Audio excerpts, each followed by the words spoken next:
इस मूवी की शुरुआत पृथ्वी के अंत के साथ होती है, जिसमें बहुत वर्षों पहले पृथ्वी पर एक उल्का पिंड गिरने से पृथ्वी से डायनासोर का जीवन समाप्त हो चुका था। फिर प्रेजेंट टाइम में देखते हैं, एक एस्ट्रोनॉट अंतरिक्ष में अपने प्लेन को ठीक कर रहा था। तभी वहां पर बहुत सारे छोटे छोटे उल्का पिंड उस प्लेन पर गिरने लगते हैं।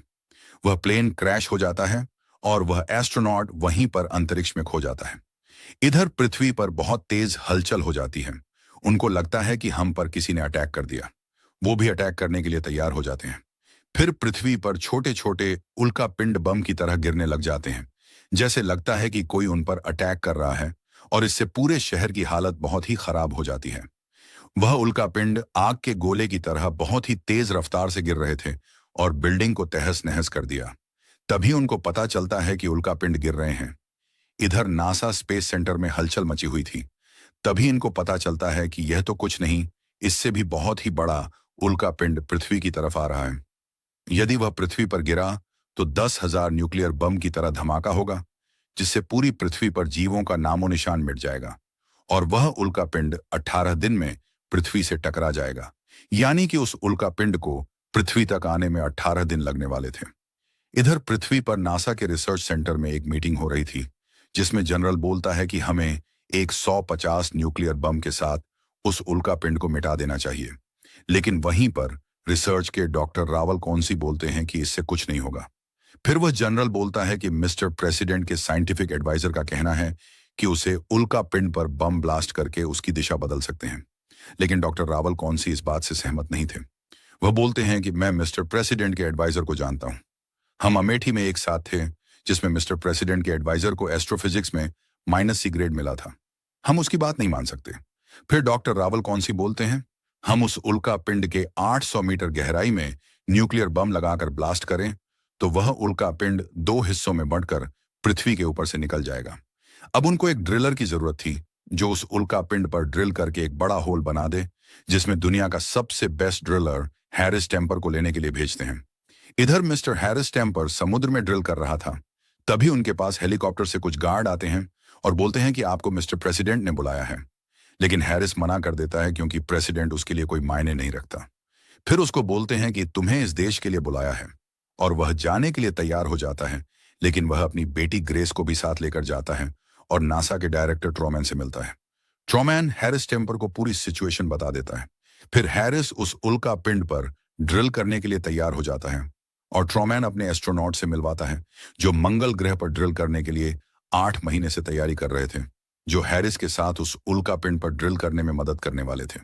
लेकिन हैरिस मना कर देता है और बोलता है कि मेरी 3 पीढ़ी से ड्रिल कर रही है, लेकिन मैं ड्रिल को अच्छे से समझ नहीं पाया, तो 8 महीने में इनको ड्रिल करना कैसे आएगा। ड्रिल एक आर्ट और कला है, इसे हर कोई नहीं कर सकता, लेकिन मैं मेरी टीम के साथ ड्रिल करने के लिए जाऊंगा। फिर ट्रोमैन हैरिस को अपनी टीम के साथ जाने के लिए तैयार हो जाता है। फिर हैरिस अपनी टीम के 5 सदस्यों को बुला लेता है, जिसमें एजे बहुत महत्वपूर्ण था, जो हैरिस की बेटी ग्रेस से भी प्यार करता था। एजे भी हैरिस की तरह ही एक अच्छा ड्रिलर था, और इनमें ही कुछ के क्रिमिनल रिकॉर्ड भी थे। उनको मिटाने और वहां पर जाने की अलग अलग डिमांड थी। उन सब डिमांड्स को मान लिया जाता है। फिर एनएसए उनके उल्का पिंड पर जाने की तैयारी में जुट जाता है, जिसमें उनको ग्रेविटी के बारे में बताते हैं, और उन सब की यह तैयारी 10 दिन तक चलती है। फिर उनको वह प्लेन दिखाते हैं, जिनके अंदर वह सब जाएंगे उस उल्का पिंड पर। 2 प्लेन जाने वाले थे, जिनका नाम फ्रीडम और इंडिपेंडेंस था, और इनमें कर्नल डेविस के पास इंडिपेंडेंस की कमान होगी, और एयरफोर्स कर्नल शार्प और नासा के पायलट वॉट्स की कमान फ्रीडम की होगी। फिर ट्रोमैन इनको आगे का प्लान समझाता है, जिसमें वह बताता है कि वो पृथ्वी से रवाना होंगे, तब 68 मिनट में रशिया के अंतरिक्ष स्टेशन में पहुंच जाएंगे। वहां पर इनको एंड्रोपोव मिलेगा, जो उनके दोनों प्लेनों में फ्यूल डालेगा। फिर वहां से तुम जाओगे चांद के 60 घंटे के सफर पर। वहां पर तुम चांद की ग्रेविटी का सहारा लेकर और सही समय पर थ्रस्टर को ऑन करके स्पीड बढ़ाते हुए उस उल्का पिंड पर लैंड करोगे। इसमें प्लेनों की रफ्तार 22,500 मील प्रति घंटे होगी, और वहां पर तुम्हें ड्रिल से एक होल करना है और उसके अंदर न्यूक्लियर बम को डालकर वापस आ जाना है। फिर यहां से जाने की पहली रात हैरिस ट्रोमैन से बोलता है कि अब एक रात इनको आराम और अपने घर वालों से मिलने देना चाहिए, ताकि ये अच्छे से काम कर सकें। फिर वो सब एक रात एंजॉय करते हैं और अपने घर वालों से मिलते हैं। लेकिन उसी दिन एक बड़ा सा उल्का पिंड एक शहर पर गिरता है, जिसके कारण वहां पर 50,000 लोगों की मौत हो जाती है। और इससे पूरी दुनिया को मालूम हो जाता है कि एक बड़ा उल्का पिंड और पृथ्वी की तरफ आ रहा है, जिससे पूरी दुनिया में दहशत का माहौल हो जाता है।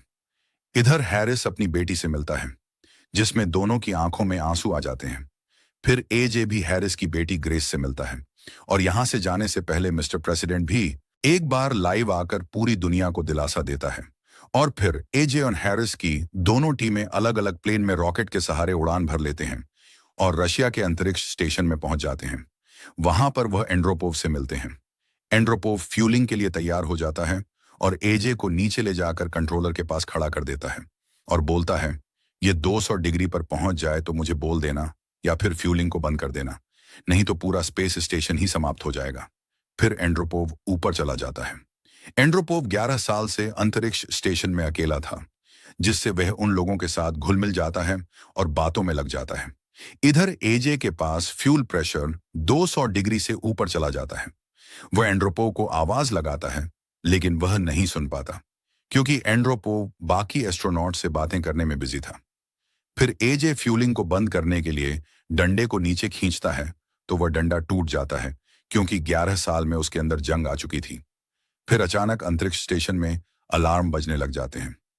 एंड्रोपोव एजे से बोलता है, तुम जल्दी से बाहर निकलो, फ्यूल में आग लग चुकी है और तुम सब अपने अपने प्लेन में जाकर बैठ जाओ। फिर सभी अपने अपने प्लेन की तरफ जाने लगते हैं, लेकिन हैरिस नहीं जाता है, क्योंकि वह एजे को साथ लेकर जाना चाहता था। इधर एंड्रोपोव और एजे नीचे फ्यूलिंग वाले हिस्से में फंस चुके थे। अब उनके पास सिर्फ एक रास्ता था। आगे 900 डिग्री वाला एक केबिन था, उसके अंदर से निकलना था, क्योंकि उनके पीछे वाले हिस्से में आग उनकी तरफ बढ़ रही थी, और आगे 900 डिग्री जो उनको पल भर में ही बर्फ में तब्दील कर देगा। फिर भी वो आगे से निकलने का फैसला करते हैं, क्योंकि मौत तो वैसे भी आनी थी। फिर एंड्रोपोव और एजे उनके अंदर से निकलकर प्लेन की तरफ भागते हैं। इधर एक अंतरिक्ष स्टेशन का हिस्सा टूटकर हैरिस वाले प्लेन की तरफ आ रहा था। वो सही समय पर उस अंतरिक्ष स्टेशन से कनेक्शन तोड़ देते हैं, और इधर एजे और एंड्रोपोव भी प्लेन में आ जाते हैं, और उनके पास भी एक अंतरिक्ष स्टेशन का हिस्सा आ जाता है, लेकिन वो भी सही समय पर यहां से निकल जाते हैं। फिर वह सब चांद की तरफ निकल जाते हैं। अब उनको एक और समस्या का सामना करना पड़ेगा। वो जैसे ही चांद के पीछे से निकलेंगे, तब उनका एनएसए से 11 मिनट के लिए कनेक्शन टूट जाएगा, और उनको सही समय पर थ्रस्टर को ऑन करना होगा। लेकिन वो इस समस्या से भी निकल जाते हैं, और वो चांद की ग्रेविटी का सहारा लेते हुए थ्रस्टर को ऑन करते ही प्लेन की रफ्तार 22,500 मील प्रति घंटे हो जाती है। इससे एस्ट्रोनॉट्स की हवा फूलने लग जाती है, यहां तक कि उनकी हड्डियां तक चिकनी लगने लगती हैं, क्योंकि उनकी रफ्तार बहुत ही तेज हो चुकी थी। अब उनके पास बहुत ही बड़ी समस्या आ जाती है। उल्का पिंड के छोटे छोटे हिस्से हवा में इन प्लेन्स को नुकसान पहुंचाने लगते हैं। फिर एजे वाला प्लेन उल्का पिंड से नहीं बच पाता, जिससे दोनों पायलट्स की मौत हो जाती है और इंडिपेंडेंस प्लेन की क्रैश लैंडिंग हो जाती है। इधर हैरिस वाला फ्रीडम प्लेन भी लैंडिंग साइट से 23 मील दूर जाकर लैंड करता है, जो कि एक आयरन वाली जगह थी जिसमें ड्रिलिंग होना नामुमकिन था, और इसके साथ ही नासा से उनका कनेक्शन भी टूट जाता है। लेकिन हैरिस को अपने ऊपर विश्वास था और वह ड्रिलिंग चालू कर देता है। लेकिन 11 फीट जाते ही उसकी भूसी पूरी तरह से खत्म हो जाती है। फिर से नई भूसी लगाकर वह दोबारा ड्रिलिंग चालू करता है। फिर खुशकिस्मती से नासा से उनका कनेक्शन हो जाता है, लेकिन वह सिर्फ 7 मिनट तक ही हो पाता है, जिसमें नासा वहां की पूरी सिचुएशन का जायजा लेता है और फिर से कनेक्शन टूट जाता है। यदि फिर से कनेक्शन भी करना चाहें तो 5 मिनट तक ही सिग्नल मिल सकते हैं। इधर पृथ्वी पर कर्नल इस सिचुएशन का जायजा मिस्टर प्रेसिडेंट को देता है। इधर उल्का पिंड पर उनके पास सिर्फ 6 घंटे का समय ही बचा था। पायलट वॉट्स हैरिस से पूछता है, अभी तक कितनी ड्रिलिंग हुई? हैरिस बोलता है, अभी तक सिर्फ 57 फीट। लेकिन पायलट वॉट्स बोलता है, अब तक तो 200 फीट तक ड्रिलिंग हो जानी चाहिए थी।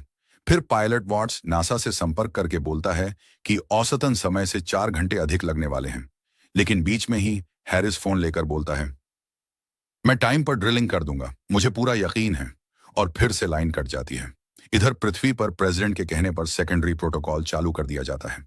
इसके अंदर पूरे नासा पर प्रेसिडेंट की सिक्योरिटी आ जाती है और न्यूक्लियर बम को पृथ्वी से ही एक्टिवेट कर दिया जाता है। इसके अंदर 5 मिनट का काउंटडाउन चालू हो जाता है, यानी कि 5 मिनट में वह न्यूक्लियर बम उल्का पिंड की सतह पर ही फट जाएगा। प्रेसिडेंट का हुक्म जाहिर करता है और वह हैरिस को वहीं छोड़ने के लिए बोलता है, लेकिन हैरिस नहीं मानता। इतने में 1 मिनट 57 सेकंड पर काउंटडाउन रुक जाता है, जो कि पृथ्वी पर ट्रॉमैन के कहने पर उसके ही एक अधिकारी ने रोका था। लेकिन वहीं के अधिकारी फिर से उस न्यूक्लियर बम को एक्टिवेट कर देते हैं। इधर हैरिस बहुत ही परेशान हो रहा था। उसने पायलट वॉट्स के हाथ में एक पिस्टल देख ली थी, जो कि वहां पर नहीं होनी चाहिए थी। मौका देखकर हैरिस पायलट वॉट्स पर अटैक कर देता है, जिससे पिस्टल गिर जाती है और हैरिस उसे समझाता है, मुझे 30 साल हो गए ड्रिलिंग करते हुए, आज तक मैं कभी फेल नहीं हुआ और मुझे पूरा विश्वास है कि आज भी मैं फेल नहीं होऊंगा। इस बात को पायलट वॉट्स मान लेता है। इधर कुछ ही सेकंड रह गए थे बम के फटने में। फिर पायलट वॉट्स उस बम को डीएक्टिवेट कर देता है और हैरिस अब उसकी टीम फिर से काम में जुट जाती है। अभी भी उनको 700 मीटर गहरा गड्ढा खोदना था। तभी उनके सामने एक और बहुत बड़ी समस्या आ जाती है। वहां नीचे से एक गैस का गुब्बारा फट जाता है, जिससे उनकी ड्रिलिंग मशीन सेमिटी उड़ जाती है। इसमें उनके एक साथी मैक्स की भी मौत हो जाती है और उनकी ड्रिलिंग मशीन भी पूरी तरह से खराब हो जाती है। अब उनके पास कोई ऑप्शन नहीं बचा था, यानी पृथ्वी का खत्म होना अब तय था। और पृथ्वी पर भी इनकी कोई सूचना नहीं मिलने पर सभी को बुरी खबर से अवगत करवा दिया जाता है। तभी उनको पता चलता है कि एक उल्का पिंड पेरिस शहर पर गिरने वाला है और वह उल्का पिंड गिरते ही पूरा शहर क्षण भर में ही तबाह हो गया। उसमें लाखों लोगों की जान चली गई, क्योंकि वह एक भारी उल्का पिंड था। पृथ्वी पर सभी लोग दहशत में आ गए और दंगे फसाद शुरू हो गए। कुछ लोग मंदिरों, चर्च, गुरुद्वारों और मस्जिदों में दुआ करने लगे। इधर ग्रेस बहुत ही दुखी हो गई, क्योंकि उसका सारा परिवार उस उल्का पिंड पर था। इधर हैरिस सब आस छोड़कर बैठ गया था। तभी उसको एक रोशनी दिखती है, यानी ऊपर वाले ने लोगों की दुआ सुन ली थी, क्योंकि अब उनके पास एजे आ गया था, जो कि उनका क्रैश हुआ प्लेन लेकर आया था और वह ड्रिल मशीन भी साथ लाया था। अब उनके पास 1 घंटे में 250 फीट की ड्रिलिंग और करनी थी। वो लोग फिर से काम में जुट जाते हैं और 50 मिनट में 250 फीट की ड्रिलिंग कर लेते हैं। अब उनके सामने सबसे बड़ी समस्या यह थी कि उस बम को एक्टिवेट कौन करेगा, क्योंकि वहां पर नेटवर्क नहीं था। उनमें से किसी एक को रुककर बम को एक्टिवेट करना होगा। इसके लिए वे एक गेम खेलते हैं। जिसके पास सबसे छोटी लकड़ी आएगी, वह यहीं पर रुककर बम को एक्टिवेट करेगा। उसमें एजे के पास सबसे छोटी लकड़ी आती है, यानी उसे रुककर बम को एक्टिवेट करना होगा। फिर हैरिस एजे के साथ नीचे जाता है और एजे को कैप्सूल में बंद कर देता है और खुद बम को एक्टिवेट करने के लिए रुक जाता है। लेकिन एजे ऐसा नहीं चाहता था। हैरिस बोलता है, मेरी बेटी को खुश रखना। फिर सब वहां से निकल जाते हैं। अब हैरिस के पास सिर्फ 1 मिनट रह गया था जीरो बैरियर को पार करने में। तभी वहां पर गैस के गुब्बारे फटने लगते हैं, जिससे हैरिस के हाथ से रिमोट दूर जाकर गिर जाता है और हैरिस वहीं फंस जाता है। लेकिन जब सिर्फ 1 सेकंड बचता है, तब हैरिस उस बम को एक्टिवेट कर देता है, जिससे वह उल्का पिंड 2 हिस्सों में टूट जाता है और पृथ्वी के ऊपर से निकल जाता है। इसमें हैरिस ने अपना बलिदान देकर पूरी पृथ्वी को बचा लिया और सभी एस्ट्रोनॉट्स धरती पर आ जाते हैं। पूरी पृथ्वी पर खुशी का माहौल होता है। फिर कुछ समय बाद एजे ग्रेस से शादी कर लेता है। इसी के साथ यह मूवी यहीं समाप्त होती है। ऐसी ही मूवीज देखते रहने के लिए वीडियो को लाइक करें और चैनल को सब्सक्राइब जरूर करें। धन्यवाद।